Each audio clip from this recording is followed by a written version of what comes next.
you very much for having me here. It's such a pleasure to be, I don't know, amongst people that are prepared to fight for their country. And I really appreciate the opportunity to be here. A couple things I should clear up, really, before I start. First up, I'm not Milo. And neither, slightly more offensively, am I Milo's mother.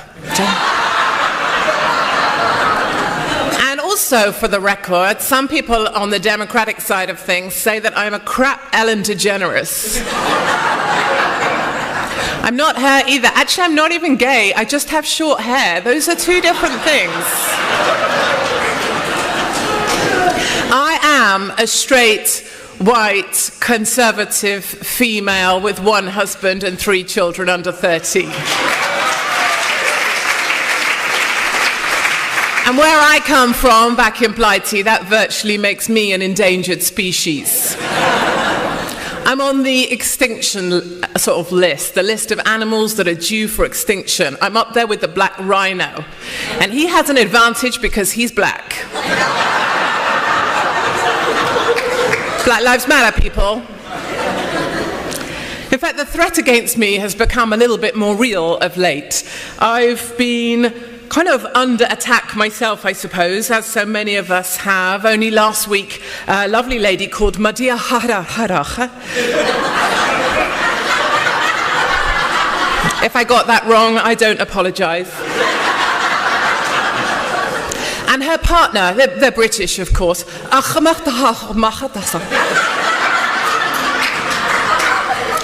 They were in court and they were found guilty of conspiring to commit acts of terror against citizens of the UK, one of which was to decapitate me. Yes, ladies and gentlemen, Miss Islamic Extremist 2017 had been romancing a jihadi, and as her wedding gift, she wanted my head on a plate. I was at the top of her list because I am the biggest bitch in Britain. Yes, I am. She bought him a hunting knife, she bought him a plastic dummy to practice his stabbing skills on, and they chatted about the glorious day on WhatsApp. And in a rare example of the British police actually doing the job they've been paid for instead of placating the Muslim mafia or policing my Twitter, she has been found guilty and sent down. All right. She is going down, and she better get used to that in the slammer that she's been sent to.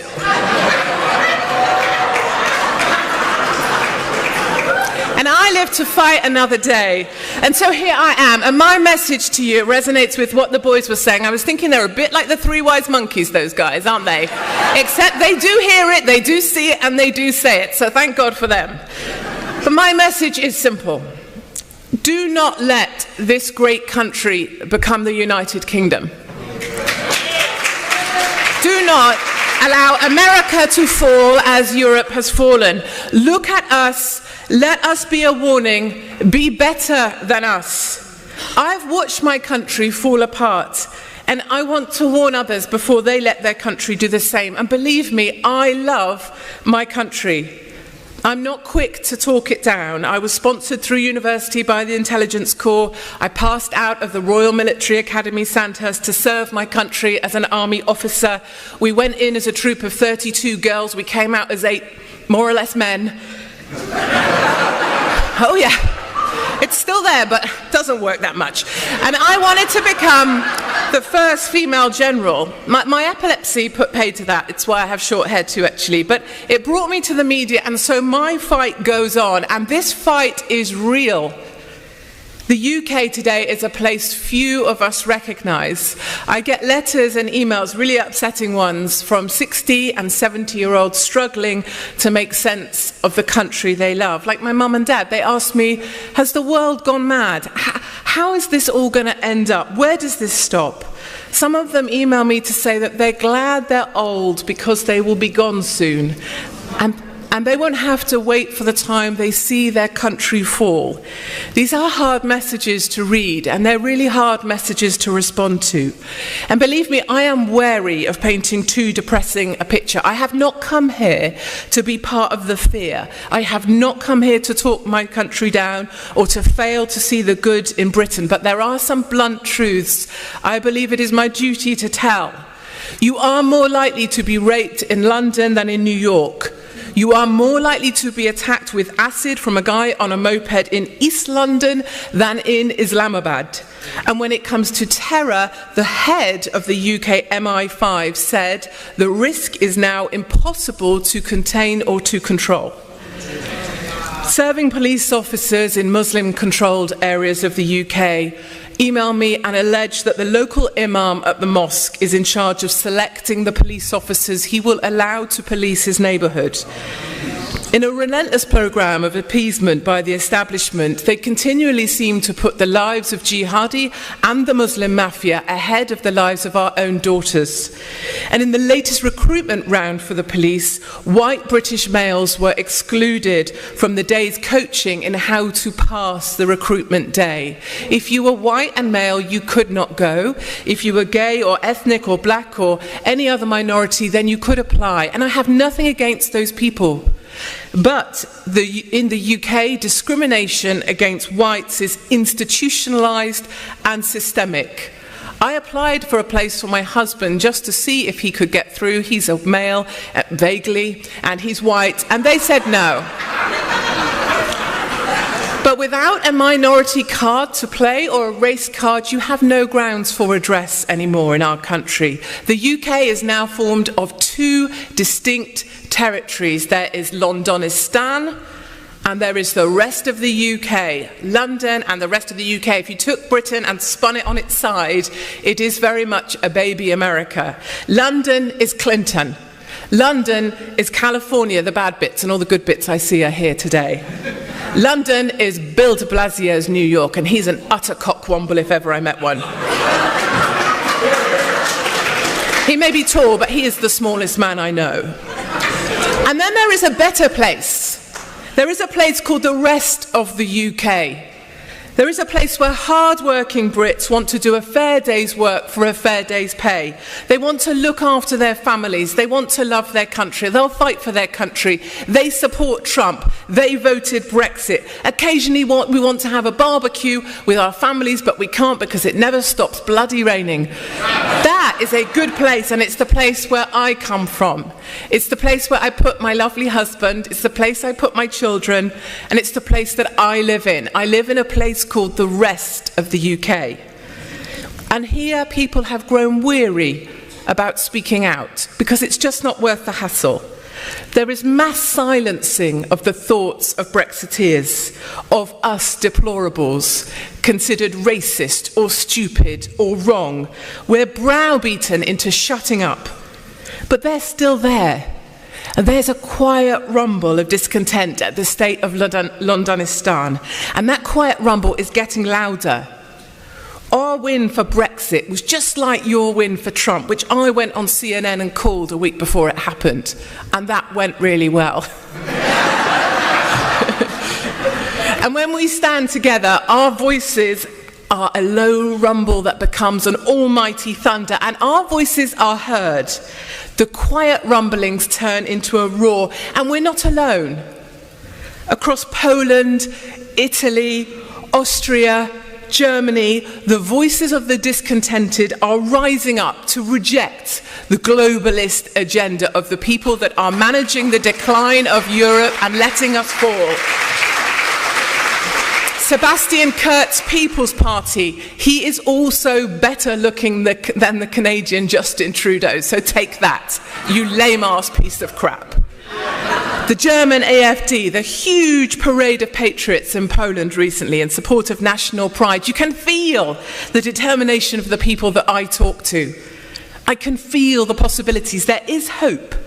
We do not have to watch our country fall. And there is action we can all take There's three things I'd quickly like to run through, if I may. Firstly, most importantly, the same as the guys were saying, we must reject the narrative. Resist the narrative. Just because someone said it and they're wearing a uniform or a badge does not make it true.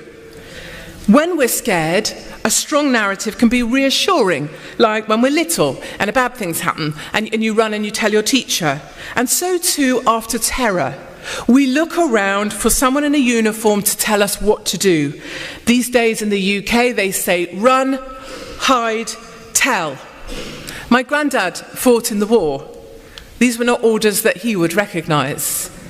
And in the quiet calm of our streets, when the threat is neutralised and yet another terrorist is taken down, the media machine goes into action, and it's terrifying to observe. We stand united. We are not cowed. The terrorists will never win. Repeated over and over by the Muslim mayor, by the Prime Minister, by the Chief of Police. The mantra of multicultural acceptance, the same script. Everything the same time, every time. We stand united. We are not cowed. We stand shoulder to shoulder. And the media run around with their cameras showing people drinking cups of tea like that's going to solve the problem. The real truth is not this fabrication. We do not stand united. Our daughters were left crumpled on the sidewalk, some lost limbs, some under a truck, like the images you had of those bikes strewn on the cycle path in New York of the Argentinians. We do not carry on as normal. Mothers and fathers are burying their daughters. A boy I know wrote to me, he's learning to use his legs again after they were blown apart at the Manchester attack. He does not carry on as normal. Others seem to carry on as normal because what's the alternative? What, hiding in your home? Is that defeat? It's not normal to build walls on bridges of rings of steel around Christmas markets. If this is terror losing, I would hate to see terror win. Enough of the candle lights, enough of your hashtags, enough of your heart-shaped gestures at the sky, enough of turning the Eiffel Tower lights on and off. I'm epileptic. Flashing lights don't do me any favour whatsoever. I wrote all this, in a column on Mail Online. I write for dailymail.com, and I went on Tucker Carlson. He did his best confused face, and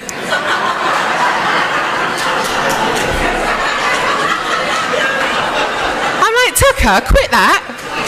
Tucker, you're my mate. You do not have to put on a confused face just because we're on telly. And for the crime of this column, which was a précis of what I just said, I was reported to the British Metropolitan Police for hate crime and inciting violence against Muslims. We can reject the narrative. 2, we can commit to arm ourselves. Not just with the help of the NRA. Sadly, in the UK, we don't have that luxury of the Second Amendment. Our police on our streets are armed with the equivalents of a Clorox spray and a Band-Aid. Some even have a letter from their mum excusing them from games. But we can arm ourselves with information. Information that we find closest to the source, not information fed through the liberal filters of Google or the Californian Fruit Loops at Facebook. We must look for our own truths.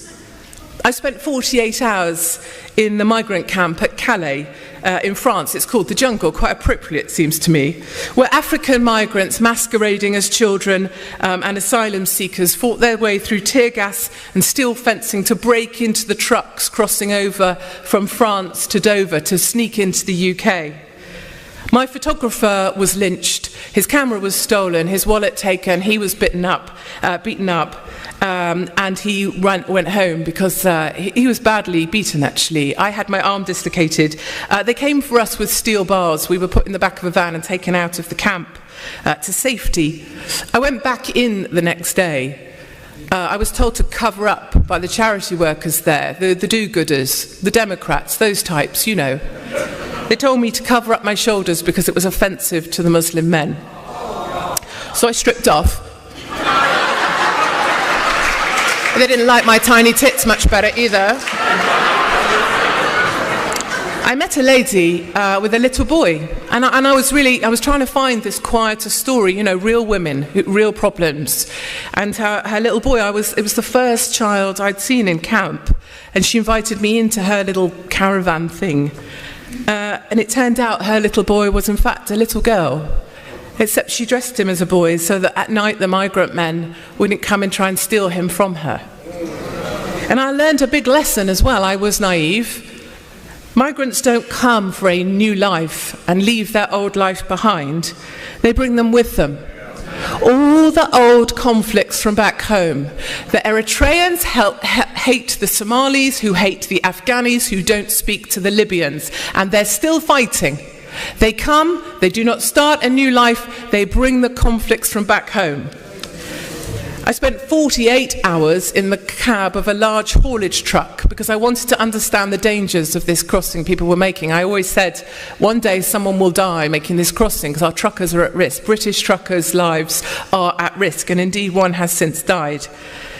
And I had my eyes open once more. These entire truck stops run by the mafia, movement of migrants, ticketed, organised, controlled, lucrative. Officers at the port paid to turn a blind eye to the migrants crossing. It is much more systematic than we imagine. I travelled to Libya, to the coast of southern Italy, to join the migrants crossing over from the Med. You'll know that there's charity boats, Save the Children. Just because they call themselves Save the Children, it doesn't mean that they are. It is virtually a ferry service, and to be completely honest with you, for transparency, I would rather it was a ferry service. Hundreds of thousands of migrant men, fully aware of their rights, given places in local hotels to stay, given €35 a day, a sum that locals themselves don't earn. And when I carried on my journey and talked to these men in these hotels, they were blockading the road in the local village in southern Italy because their Wi-Fi was too slow. The rice that they were served was too soft, and they were protesting their rights. These are the people that come.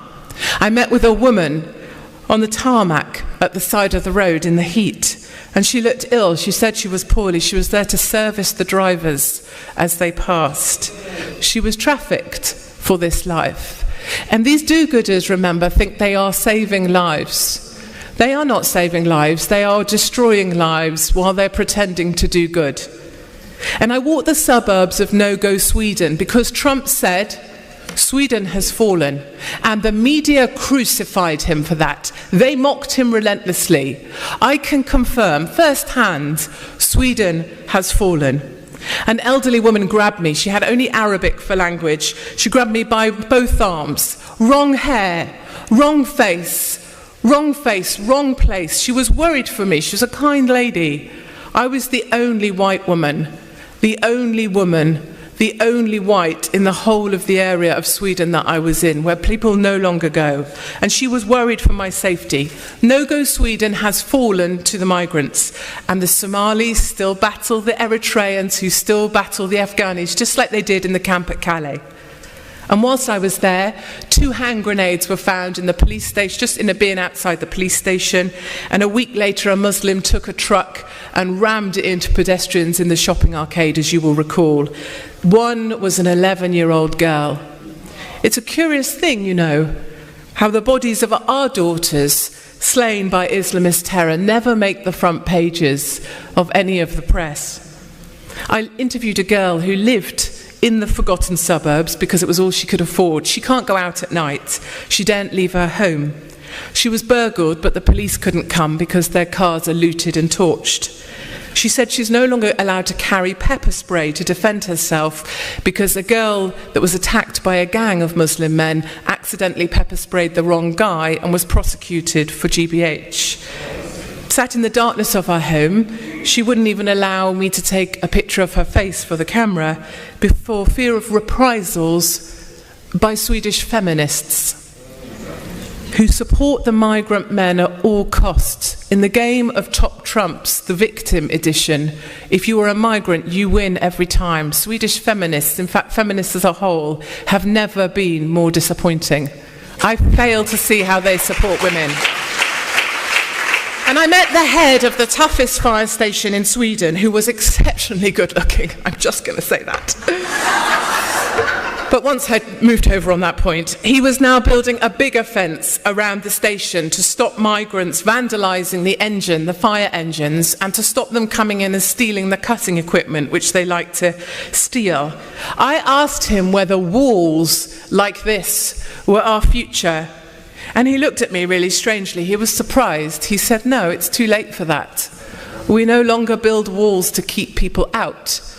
Going forward, we will build walls to keep the people that we love in." And that, it still gives me the shivers now, actually. And these are my truths. These come straight from the mouths of men and women who live this stuff every day. No filter, no lens, no censorship, no Google ranking, no New York Times. And next up for me, I want to go and join the white farmers of South Africa who are being systematically cleansed from the country by blacks there. And this way we find our own truths. If we can resist the narrative, if we can, just by speaking to people we know, doctors, nurses, teachers, people in the street, people that have got problems, we can find our own truths. We will have the story of the people who will have the power. And then finally, the third arm of this thing is that we have to have the moral courage to fight.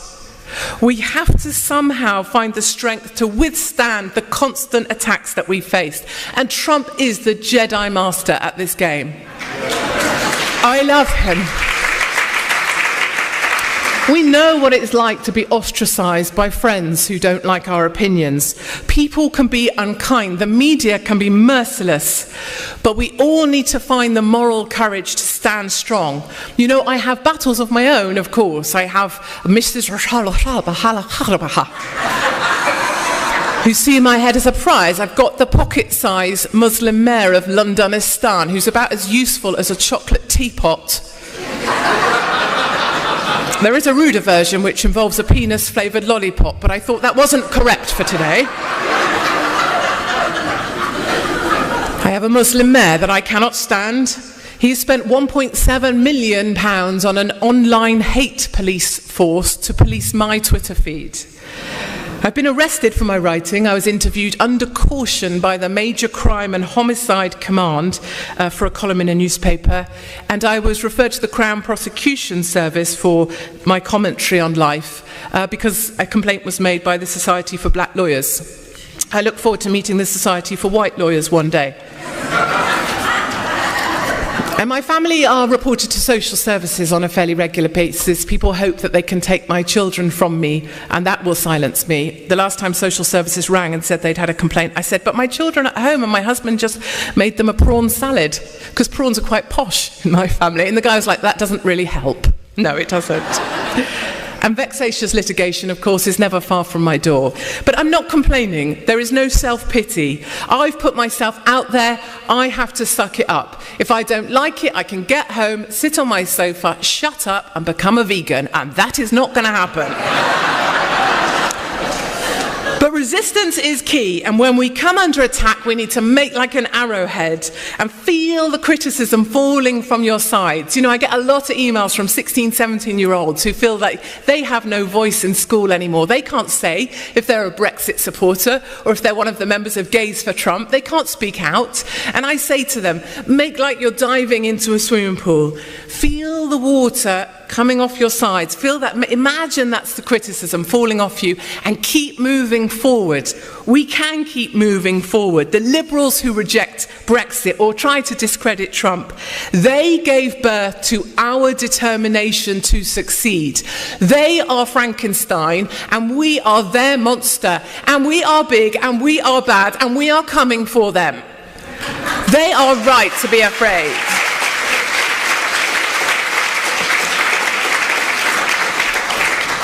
We can do this. Yes, we can. If only I was black, that would work so much better. We can commit to refuse the narrative. We can commit to arm ourselves with our truth, with no liberal filter. And we can commit to have the moral courage under attack to keep moving forward. This is our time. Do not become like Britain. Get furious and fight back. Thank you very much.